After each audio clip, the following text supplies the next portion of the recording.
নিরাপত্তা সংকটের কারণে বিশ্বকাপে ইরানের অংশগ্রহণ হবে ঝুঁকিপূর্ণ।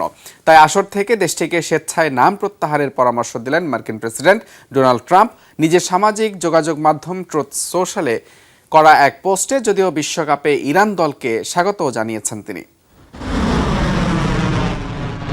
যুদ্ধের দামামায় জীবন যেখানে অনিশ্চিত, সেখানে বিশ্বকাপ তো শুধুই বিলাসিতা। যুক্তরাষ্ট্র ও ইসরায়েলের যৌথ হামলায় প্রতিনিয়ত দীর্ঘ হচ্ছে লাশের সারি, তীব্র হচ্ছে রক্তের স্রোত।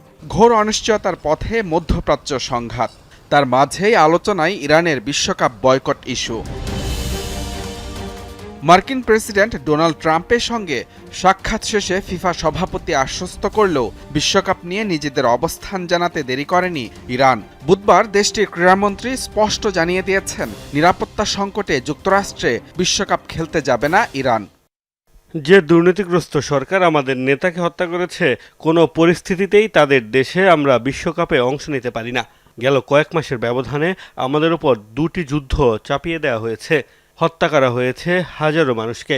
তাই আমাদের সন্তানদের নিরাপত্তা যেখানে নেই, সেখানে খেলতে যাওয়ার প্রশ্নই আসে না।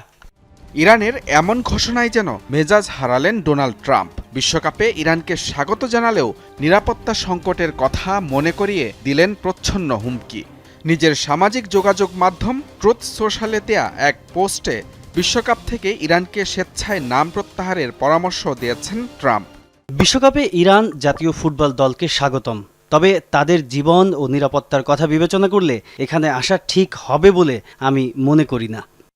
ইরানের করা নিরাপত্তা শঙ্কাকে সত্যি প্রমাণ করলেন ট্রাম্প নিজেই। আর তাতে সবচেয়ে বেশি বিপদে এখন ফিফা। অংশগ্রহণকারী দেশের নিরাপত্তা নিশ্চিত করতে না পারার ব্যর্থতা নিশ্চিতভাবেই অস্বস্তিতে ফেলবে সংস্থাটির সভাপতি জিয়ান্নি ইনফ্যান্তিনোকে। মুজরাবেন তারেক, যমুনা স্পোর্টস।